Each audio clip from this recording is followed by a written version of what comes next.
Interplanetary tensions are perpetually high in Star Wars, and with piracy, pan-galactic wars, and criminal empires abound, there is no shortage of threats to the peace and security of any given planet. Today, let's look at 5 excellent remedies to this conundrum. I'm Joey from Radio Free Coruscant, and these are 5 more of the best ships for planetary defense in Star Wars.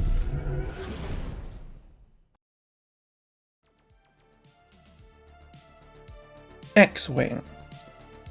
It occurred to me the other day that I have never included the Incom Corporation T-65B X-wing starfighter on one of these lists before. Generally, I try to avoid using the very most popular ships in Star Wars, as I think everybody's got a pretty good idea of what an X-wing or a YT-1300 would be good for, but I figured it was time to give this one some time in the spotlight. The X-wing is one of the most successful and iconic starfighters in galactic history. It was very powerful, highly maneuverable, and extremely well protected. The Rebel Alliance, and later the New Republic, made such good use of X-wings that they became almost synonymous with freedom and justice, making the use of X-wings a good way to signal your planet's allegiance as well, both during and after the Civil War. Furthermore, the T-65 X-wing was part of a long line of similar starfighters, meaning that you could probably pick up some used T-65s for now, and then upgrade to the T-70 and later the T-85 for pretty cheap, and be able to stay fairly up to date with cutting-edge starfighter technology without having to completely retrain your fighter pilots whenever you upgrade. You could even grab some Z-95s or T-16s for pilot training purposes as well. The T-65 measured 12.5 meters long by 11 meters wide and 4.4 meters tall. It had a mass of 10 tons and a top speed of 1,050 kilometers per hour, plus a Class 1 hyperdrive. It was very well armed with 4 Taman-Back KX-9 laser cannons and 2 Krupp-X MG-7 proton torpedo launchers with a capacity of 3 torpedoes each. The New Republic outfitted some of their X-wings with 2 ion cannons in place of 2 of the lasers for use in police actions, so that could also be a possibility for you. The X-wing had a crew of 1 organic pilot and 1 astromech droid, and could carry 1 week of consumables. Finally, all of that came at a fairly reasonable cost of 150,000 credits new, or 65,000 used. MG-100. Look, I know everybody hates this ship, but hear me out. While the Slain and Corporal Sub-Pro MG-100 StarFortress SF-17 heavy bomber is almost uniquely unsuitable for defending a planet against orbital threats, as seen in the Battle of Dakar, it would be excellent for defeating ground targets, especially heavily armored or entrenched ones. Let's say, hypothetically, that you decided not to buy any of the planetary defense ships I recommended in the previous video on this topic, and now your planet has been occupied by the Trade Federation, the First Order, the Hutt Cartel, or whoever the most prolific conqueror in your sector may be. This ship is how you get them out. The Y-wing and other similar fighter bombers are great for precision attacks, such as destroying a single capital ship or attacking weak spots on a space station, but in situations where you need to erase an entire grid square and start over from bare soil, the MG-100 is where it's at. And in addition to its obvious destructive capabilities, the Starfortress could also be used for some utility purposes as well. Many MG-100s can be seen in use as civilian mining vessels, rescue ships, fuel tankers, and more. While some of these alternate uses would likely require the replacement or removal of the bomb bay, the mining capability of it at least could be an excellent way to get more value out of your ships after you dispatch the enemy forces occupying your planet. Then again, the bomb bay of the MG-100 was modular and detachable to quickly reload the ship mid-battle, so you could conceivably buy up a stock of bay modules and modify them for all of these different purposes to use the ship as a highly adaptable multi-role starship. All in all, it is a far better and more useful ship than its reputation suggests, and I highly recommend a squadron of them for any planetary defense fleet. The MG-100 measured 29.67 meters long by 15.3 wide and 21.65 tall. Its top atmospheric speed was a paltry 650 kilometers per hour, but that could probably be remedied without too much trouble. Its hyperdrive class was unknown, but probably a Class 1 or 2.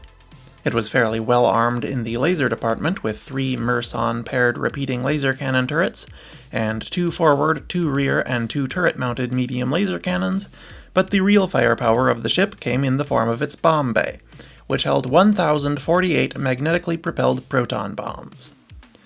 I've also seen speculation about retrofitting one with dozens of proton torpedo launchers instead of these, but that would be a modification you'd have to build yourself. The StarFortress required a crew of 5, 1 pilot, 1 engineer, 1 bombardier, and 2 gunners. It had no official capacity for cargo or passengers, but it clearly had enough internal space for at least a small amount of one or the other. The price of it is almost impossible to guess without any properly similar ships to compare it to, but based on the prices of the TIE Punisher and the K-wing, it would probably be around 300,000 credits new or 150,000 used. YV-929. Another ship that can play just as big a utility role as it can combat is the Corellian Engineering Corporation YV-929 armed freighter. I really debated between this and the YV-260, as both make for great additions to any fleet, but I ultimately settled on the U-929 for its significantly greater firepower, speed, and cargo capacity. The YV-929 was very popular with both people planning to fight pirates and people planning to become them, and for good reason. It packs a completely absurd weapons layout, with more firepower than some capital ships in a so-called freighter the size of a small house. A handful of these should be more than enough to defend the average planet, and give you a lot of cargo capacity for various logistics needs during peacetime.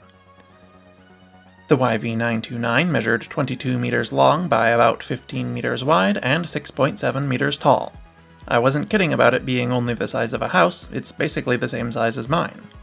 And I wasn't kidding about it having capital-grade weapons either. It was armed with 2 double turbo laser cannons, 2 ion cannons, 2 triple blasters, and 4 concussion missile launchers. Somewhere in between all that, it had room for a crew of 1 pilot and 3 gunners, plus 6 passengers, 150 tons of cargo, and 3 months of consumables.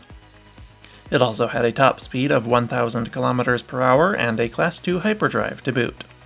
All of that came at a remarkably low cost of 250,000 credits new, or 100,000 used. CR-90. Going up in size substantially, the CEC CR-90 Corvette was one of the best and most popular ships in the galaxy for planetary defense. While it was not originally designed for combat, it was very rare to find one without a heavy weapons loadout added to it, and very easy to add that to yours. Like the last 2 ships, the CR-90 also has substantial utility out of combat as well. It was very commonly used as a passenger liner, diplomatic vessel, freighter, and many other roles, giving you a lot of options for additional ways to use it. You could put your CR-90s to work as a diplomatic transport for your planet's governor or senator, or have them haul government or military supplies and personnel. The CR-90 measured 150 meters long by about 49 meters wide and 35 tall. It had a Class 2 hyperdrive and a top speed of 950 km per hour. It could have one of several weapon configurations, most commonly 2 dual turbo laser turrets and 4 turbo laser cannons. It could also be outfitted to carry 3 starfighters such as RZ-1A wings on its docking rings. The ship had a crew of 46 to 165, depending on its configuration, plus 39 diplomatic staff. It could also carry up to 600 passengers, or 3,000 tons of cargo, and 1 year of consumables. It is the most expensive ship on this list so far at 1.2 million credits, but its popularity speaks for itself. Vigil-class. And finally, the Kuat Drive Yard's Vigil-class Corvette would be the perfect ship for the defense of Imperial-aligned planets. It was essentially a pocket Star Destroyer, and in fact was considered the smallest ship in the Star Destroyer line even though it was officially classed as a Corvette. It was heavily armed and used by the Empire for patrolling trade routes and hunting pirates, which I think would translate well to planetary defense duties. This is also the only ship on this list with a proper starfighter capacity built into it in the form of a fairly small and simple ventral hangar bay in its bow. Its starfighter capacity isn't officially known, but at least some Vigils were outfitted with a complement of 6 TIE fighters and 1 or 2 DX-9 troop transports. The troop carrier could likely be replaced by another 6 starfighters to make a full squadron, and I'm sure you could swap the TIE fighters for other similar fighters if that would better suit your planet's needs. What is especially interesting about the Vigil is that it was designed by Star Wars fan Ansel Xiao, better known as Fractal Sponge. He was commissioned by Lucas Licensing to create some of the illustrations for the Essential Guide to Warfare book, and the Vigil was one of the ships he included. I don't know how common it was for Lucasfilm to get fans to design things back in the day, but I thought that was pretty neat. The Vigil measured 255 meters long by about 195 meters wide and 89 meters tall. It had a Class 2 hyperdrive and an unknown top atmospheric speed, possibly around 950 kilometers per hour. It was very heavily armed with 3 twin heavy turbolaser turrets, 3 twin light turbolaser turrets, 3 laser cannons, and at least 2 medium tractor beam emitters. It could also carry a complement of around 12 TIE Line starfighters, or 6 TIEs and a shuttle or troop transport. The ship had a crew of 200 and could carry 200 passengers, 1 year of consumables, and likely around 500 tons of cargo. The only downside to the Vigil was its price. At a cost of 3.5 million credits, it was pretty expensive, but for all its capabilities, that seems like a perfectly reasonable price to me.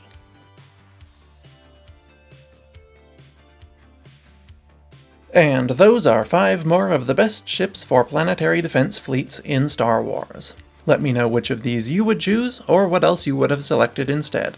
Please subscribe as well, and check out the first installment of this topic too. Thank you for watching, and I will see you next week. RFC, out.